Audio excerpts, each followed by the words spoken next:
yang sudah kita pelajari bersama kemarin waktu manasik di Indonesia. Masih ingat semua kan? Insyaallah. Bapak Ibu para tamu Allah, tamu Rasulullah yang dirahmati oleh Allah. Pada dasarnya ibadah umrah ini adalah merupakan ibadah sirriyah, seperti ibadah puasa badan ibu. Jadi kita semua tidak tahu apakah badan ibu sudah melanggar larangan-larangan ihram, sama seperti ibadah puasa. Kita kan nggak tahu, sama teman kita juga nggak tahu, satu kamar pun juga nggak tahu. Apakah kita sudah minum batal apa gimana? Seperti itu. Maksudnya puasa. Kalau umrah mau minum, mau makan, mau tidur nggak apa-apa. Yang penting tidak melanggar, melakukan hal-hal yang sudah kita pelajari kemarin bersama-sama. Contohnya yang pertama itu adalah menggunting rambut atau mencabut bulu-bulu yang ada di badan kita, menggunting kuku, memakai wangi-wangian, memakai baju yang berjahit untuk bapak-bapak, baju. Kalau tas itu tidak termasuk pakaian, termasuknya aksesoris, jam tangan aksesoris, cincin aksesoris, gelang, ID card, kalung itu aksesoris, shell, shawl juga aksesoris. Masker, karena saat ini kan masih dalam masa pandemi, jadi tergolong dalam darurat seperti itu. Dan tidak boleh menutupi kepala bagi laki-laki. Kalau ibu-ibu pakaian bebas seperti ini. Ya. Bapak Ibu para tamu Allah, tamu Rasulullah yang dirahmati oleh Allah Subhanahu wa taala. Alhamdulillah, Allah Subhanahu wa taala sudah menakdirkan kita untuk sampai ke kota Jeddah, dan saat ini kita dalam perjalanan menuju ke kota Makkah Al-Mukarramah. Bapak dan Ibu, ini adalah merupakan nikmat yang sangat luar biasa sekali, yang sangat besar sekali yang diberikan oleh Allah Subhanahu wa taala kepada kita. Sebab apa Bapak dan Ibu? Sebab di luaran sana godaan orang iri kepada kita. Banyak sekali orang yang ingin melaksanakan ibadah umrah, akan tetapi Allah Subhanahu wa taala belum menakdirkan orang tersebut untuk datang ke kota Makkah untuk menjadi tamunya. Akan tetapi kita, hamba Allah yang penuh dengan dosa ini Bapak dan Ibu, dengan rasa kecintaan kita kepada Allah, dengan rasa rindu kita terhadap Masjidil Haram kota Makkah Al-Mukarramah, maka Allah Subhanahu wa taala memampukan kita untuk bisa menjadi tamunya. Maka kita ini adalah orang yang terpilih, orang yang dipilih langsung oleh Allah Subhanahu wa taala untuk menjadi tamunya. Di Indonesia Bapak dan Ibu, bukan hanya 1-2 orang yang lebih kaya daripada kita.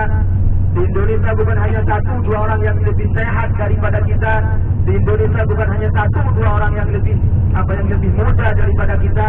Akan tetapi kalau Allah Subhanahu wa taala belum menakdirkan orang tersebut untuk menjadi tamunya, maka sebesar apapun orang tersebut berusaha, sebesar apapun pangkat orang tersebut, maka tidak akan pernah sampai ke kota Makkah. Contohnya kemarin pelaksanaan ibadah haji, ada beberapa jemaah haji yang gagal berangkat ke tanah suci lantaran apa?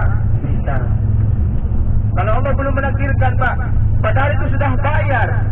Kalau Allah sudah belum menakdirkan Bapak dan Ibu untuk menjadi tamunya, maka tidak akan pernah berangkat, tidak akan pernah sampai ke kota Makkah. Jadi kita sampai ke kota Makkah ini bukan karena harta kita, bukan karena jabatan kita, bukan karena ketampanan kita, bukan karena kesehatan dan mudanya kita, akan tetapi melainkan karena takdir, dipanggil langsung oleh Allah Subhanahu wa taala.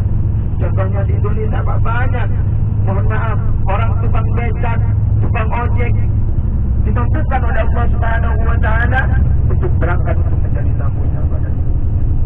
Maka dari itu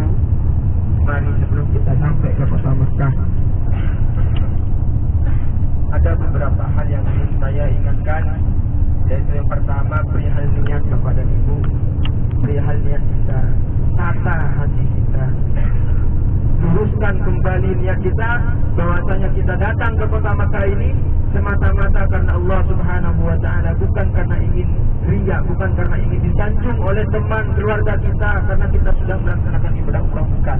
Akan tetapi karena Allah Subhanahu wa taala ingin memperbaiki diri, ingin bertaubat ke Baitullah.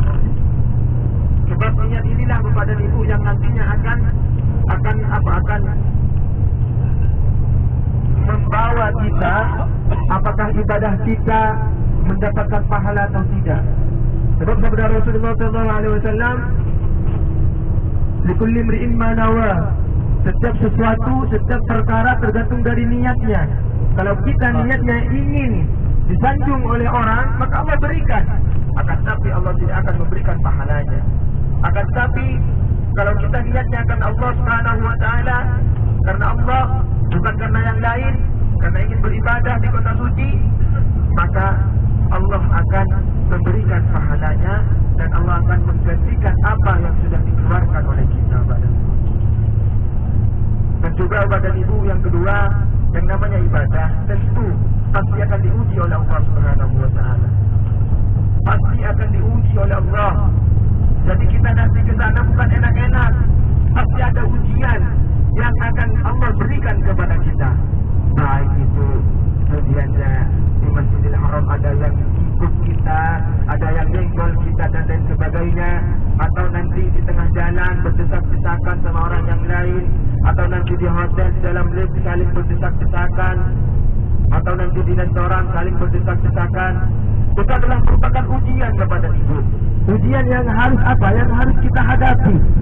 Sebab Allah Subhanahu wa taala, karena kan kita ini orang terpilih, Allah tidak akan menguji seseorang kecuali orang tersebut mampu untuk mendapatkan ujian tersebut. Jadi sikap kita bagaimana menghadapi ujian tersebut? Maka sikap kita harus legowo, sabar, menerima, perbanyak istighfar, perbanyak kita mengingat-ingat ketika kita mendapatkan ujian dari Allah. Mungkin ada dosa yang pernah kita lakukan dulu dan Allah berikan di saat itu juga. Ketahuilah Bapak dan Ibu, tanah suci Makkah Al-Mukarramah, tanah suci Madinah Al-Munawwarah adalah tanah pembalasan. Artinya apa?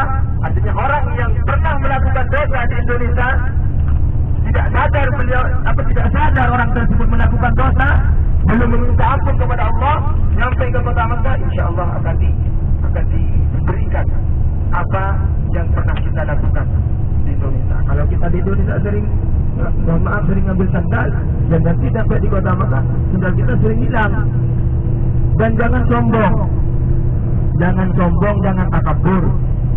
Jangan sombong, kuncinya jangan sombong, jangan takabur. Sebab apa? Sebab Allah benci dengan orang yang sombong, orang yang takabur. Yang patut untuk sombong itu hanya Allah. Kalau Allah sombong kepada ibu, buktinya sudah jelas. Allah membuat langit tanpa tiang, tapi tak runtuh. Tidak runtuh badan. Kalau misalkan tangguh, ayo.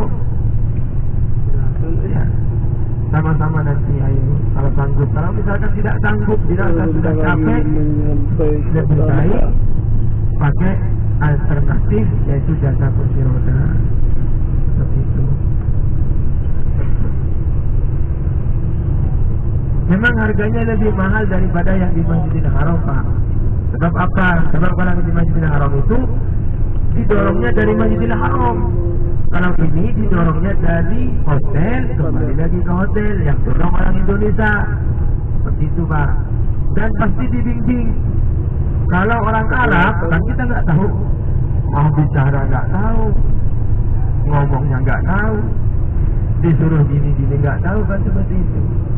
Nah, dan juga nanti kalau kita pakai jasa kursi roda orang Arab, pasti diturunkannya di Marwah.